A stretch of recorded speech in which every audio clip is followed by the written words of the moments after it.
I have been so excited to make this video because it's about a topic that I am truly passionate about: how to make friends as an adult. This is something that I have been discovering for myself and I have been practicing in the last few years.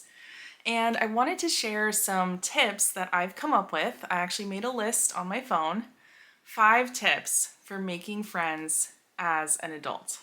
And these are all things that I am still learning and still practicing. I am certainly not a friendship expert, so take all of my suggestions with a grain of salt. And if you would like to, please put in the comments your suggestions for making friends as an adult. I would love to see them. I may try them myself, and then we can share them with the whole community and everyone can learn together and give them a try. The first and most important tip that I have for making friends as an adult is to join a social hobby. Hobbies in general are really cool and I think they can add a lot to your life as an adult, but social hobbies is the key when it comes to making friends. For example, joining a class, joining some kind of group, joining a sports league, or going to a game night, or a knitting circle, or something that involves more than one person, a group of people. Because for so many people, when they're a kid, they make friends at school. They're going to school, usually Monday through Friday, and it's a natural way to meet peers and to make friends. In my case, it was a little bit different because I was homeschooled, so I feel like I don't even have that example to draw from childhood. However, it's never too late to learn, and it's never too late to try something new. So even though I don't have that school experience from when I was a kid, I am sort of creating a similar experience by picking social hobbies and showing up on a regular basis. Because I think that seeing the same people over and over again can be really helpful to letting those friendships evolve naturally. You can, swipe on Bumble BFF and meet up with someone new. Or, you can meet someone randomly and go out for coffee. But it isn't exactly the same as seeing someone week after week and getting to know them in a group environment where there's not so much pressure to share your whole life story with someone or to keep the conversation going with someone that you don't know at all. Doing something together in this social setting can be such a good way to see, who do I naturally connect with? I think figuring out which social hobbies will work best for you is really important because you want to go to something that is going to bring you a lot of joy.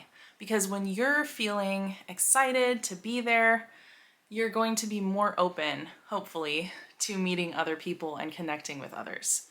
For me, I've tried many different social hobbies, and I have discovered that the ones that are closest to my heart, the ones that get me so excited, are active social hobbies. So one of my main ones, and I'm actually going there tonight after finishing filming this video because it is Tuesday night. I have been doing West Coast Swing Dance for almost a year now, and I absolutely love it. I have a class once a week, and then there are extra events that I go to, both competitions. I've only been to one, but I am going to more later this year. And then these sort of special events that are like parties where they will have a class and then a social time after to all dance together and practice what you learned. And usually there will be food, and it's kind of potluck style, and it has a very fun and festive vibe. In addition to that, for the last year, I played soccer in a co-ed league. And that was really, really fun. I really enjoyed it. And then recently, I decided to take a break from soccer and to join a kickball team. So there are kind of 2 different things that draw me to this particular social hobby.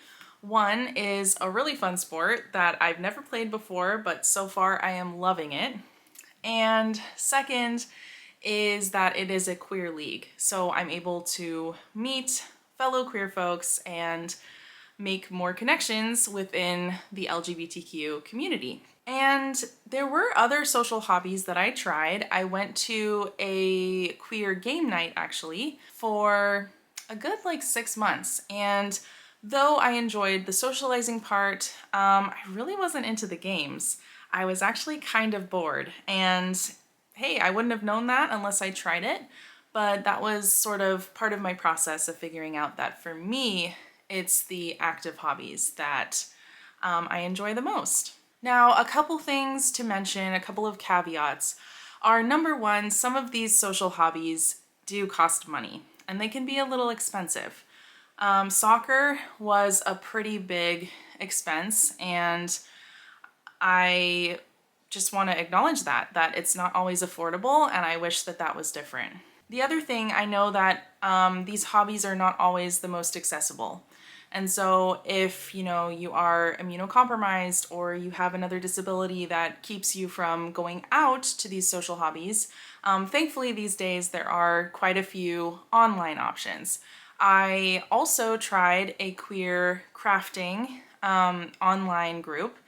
And again, the crafting was not really my thing. I was quite bored. But there are lots of different kinds of hobbies out there, in-person ones, online ones, and various ranges of cost. My second tip for making friends as an adult is to put yourself out there and keep showing up.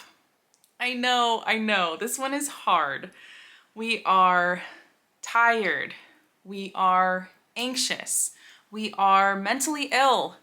We are in the midst of all kinds of political and social chaos. However, I saw a couple of TikToks recently that have really stuck with me, and I have not been able to stop thinking about them. Annoyance is the price for community. There was an article that said that annoyance is the price that you pay for community. I feel like we've gotten to a point in society where we are trying our hardest not to be annoyed, not to be inconvenienced, just trying to live in our own little bubble. But what if we are paying for convenience with loneliness? You cannot have community without being annoyed sometimes, without having to be a little uncomfortable and to push yourself a little bit. A lot of times, friendships do not grow and do not thrive because we're not willing to push ourselves a little bit and be a little uncomfortable. If we're not feeling up to it, we cancel. If we're too tired, I shouldn't put too tired in quotes. Being tired is real. I'm sorry. I hope that didn't offend anyone. Being tired is real, and of course there are times when choosing rest is absolutely the best choice. But I think that sometimes we can just show up anyways, even if we're feeling a little bit tired. Because as I said in the first tip, showing up and just putting yourself in the vicinity of other human beings and making yourself open and available to connections is really important. If you always stay home, or if you always stay in your own bubble without having some kind of, social connection, whether it's virtual or in person, then you're just not going to meet anyone. And how can you make friends if you don't meet anyone? And I think not just meeting people, but also having a commitment to keep showing up is really important, because I think that in general, we as humans will just get a little bit more comfortable the more that we do something. So the more that we see the same people, the more comfortable we will most likely become around them. And that will open up doors to say, hey, do you want to hang out outside of this class, outside of this hobby?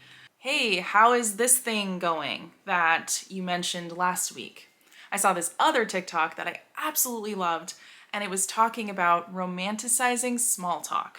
When you are talking about the weather, when you are hearing about, what your coworker had for lunch, these are connection points. These are an ongoing story, and you are getting to know people. These little things matter, and they can build up to bigger connections and relationships. My third tip for making friends as an adult is to change your mindset around what friendship should and can look like. There are so many different kinds of friendships. And if you're like me, you want everybody to be your bestie. You want 5 at least platonic soulmates that you can live with and cook with at least twice a week, and you are part of their family and they're part of your family, and you do holidays together, and you basically have like a platonic polycule thing going. But life is not usually like that. That's very rare. And some people do have that. And if you have that, boy, do I envy you. And you are really, really fucking lucky. And I'm happy for you. But again, I'm also jealous. And tell me your secret. But for most of us, that is just not a very realistic situation. And especially if we are starting from not really having a lot of friendships and a robust social life like we might want, we can't just start with a bunch of close friends. It's just not going to work. So I think that it's really important to change your mindset and be open to many different kinds of friendships and connections. Maybe some are friends that you only see every once in a while, but it doesn't mean that those people are not your friends.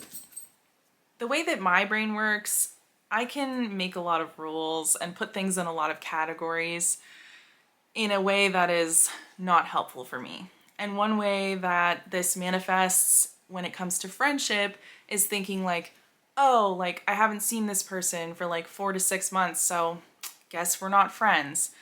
When actually people get busy and things happen and life is life. And even lately, I've been really surprised by friends that, I hadn't seen in a while, and I was thinking like, ugh, I really wanted to be friends with them, but I guess they just don't want to be. And then we end up hanging out and having a great time. And so that really challenged me to really kind of reevaluate and say, wait a minute, like, okay, I haven't seen this person for quite a while, but that doesn't mean that we're not friends. There are different kinds of friendships, and that's okay. They can all add to our social life. And then there are also studies, and I tried to Google them before this video, but I couldn't really find the exact one I was looking for. I'll put down in the comments whatever I'm able to find. But basically, the gist of it is that even minimal social connections can make a big impact on our mental health and on our overall happiness. And so if you have a good rapport with, the delivery person that comes into your work, a good rapport with the barista at your local coffee shop, or if you have a neighbor that, maybe you don't have a super close connection with them, you're not necessarily going over to their house and having dinner together, but you're always saying hello and chatting, going back to the small talk about the weather, about how's work, how's your dog. Those connections still matter, and they can really make us feel so much more connected to the people around us. And the thing about the close friendships that I and so many other people are really craving and really wanting, those do take time to develop. They take time, unfortunately, and they also take the right people. Not everyone is going to connect with you in that deep way where you just click and they just get you and you just get them and you just can spend hours talking or in silence. Those kinds of friendships are rare and they do take time to develop. And so we can be really grateful for them when they do come along, while at the same time valuing the other friendships in our life too. The ones that aren't quite as close, aren't quite like chosen family or platonic soulmates, but that are still nice, meaningful friendships that are adding to our life and to our sense of community. My fourth tip for making friends as an adult is to learn about your attachment style. Attachment theory is something that I am kind of obsessed with these days. It's just so helpful for me in understanding relationships of all kinds and how I relate to other people, how they relate to me, and how I relate to myself.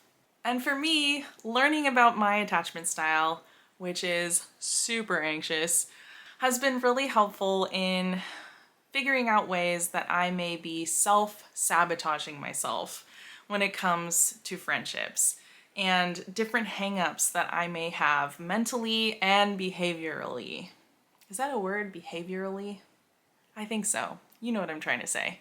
I've actually made a video about coping with anxious attachment in friendships, but I think that just learning in general about your attachment style and consuming resources about how to become more securely attached can really help when it comes to friendship, because at least for me, my anxious attachment shows up just as much in friendship as it does in romantic relationships. I struggle with a lot of anxiety and a lot of self-worth issues and, fears of abandonment and trying to be needed so that I won't be abandoned. So, as you can imagine, that can cause some issues in friendships, especially maintaining friendships, healthy friendships over time. So I have found it immensely helpful to apply what I learn about my anxious attachment style, my anxious attachment tendencies, because I'm hopefully moving towards more anxious attachment. Slip of the tongue. Hopefully moving towards more secure attachment every day. Fingers crossed. Fingers crossed, and also hard work applied. And also thank you to my therapist. That is my fourth tip. Learn about your attachment style and try to learn ways to become more securely attached with yourself, because the more that you can love yourself, the more that you can be there for yourself, the more you will be able to show up for other people and create healthy friendships. And my fifth and final tip for making friends as an adult is to be yourself. Be yourself, and the right people will come. One thing that I am smack dab in the middle of learning right now for myself is that not everyone is for me, and I'm not for everyone, and that's okay. And in fact, that is wonderful, because everyone is so different in this world, and I want to be celebrated for who I am. And I want to be with other people that I can wholeheartedly, full-heartedly celebrate. And so being myself is going to help me attract those people. They are going to see me being my goofy, nerdy, outgoing, but anxious self. And they are going to feel like they can be their goofy, nerdy, outgoing but anxious selves. And we can be goofy, nerdy, outgoing, and anxious together. I can't even tell you how much of my life I have spent trying to make people like me when I don't even necessarily like those people. And what a waste of time that is. I am really working on focusing less on what other people think about me and more on what I think about me. I want to become more of the person that I am and more of the person that I want to be. And I want to trust that the people who are going to genuinely like and love me are out there, and we're gonna find each other. And it's gonna be amazing and magical. And I've already experienced some of that in the last year. And it's really exciting. It's really encouraging. And so going back to one of my past suggestions of continuing to show up, when you get discouraged, when you are feeling like, I'm so lonely, I don't have the friendships that I want, it can be really easy to give up and to stop showing up because of that.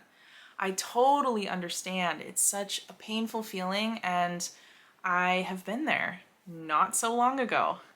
And for a really long time, I did not put myself out there and I did not continue to show up. And some of it was from fear, some of it was from circumstances, some of it was pretty complex, and I don't want to get into all of it, but I'm really finding the value in not giving up, in keeping hope. Now that I am, man, it has just opened up my life so much, and I just didn't even know that this life was possible for me. I'm just so grateful. I'm so grateful to have made friends from the social hobbies that I have gone to. I'm so grateful that I am changing my mindset around all of this so that I'm able to continue pursuing the social connections that I want so much. And it makes me want to share it with other people. And that's why I'm making this video, and that's why I've been wanting to make this video for a while. I just love friendship, and I love all of you lovely viewers, and I just want to say that your people are out there, okay? Don't give up, be yourself, keep showing up. You're gonna find them, and they're gonna find you, and they're gonna love you, because why wouldn't they? Thank you so much for watching. If you've made it this far, please put an emoji in the comments that represents friendship to you.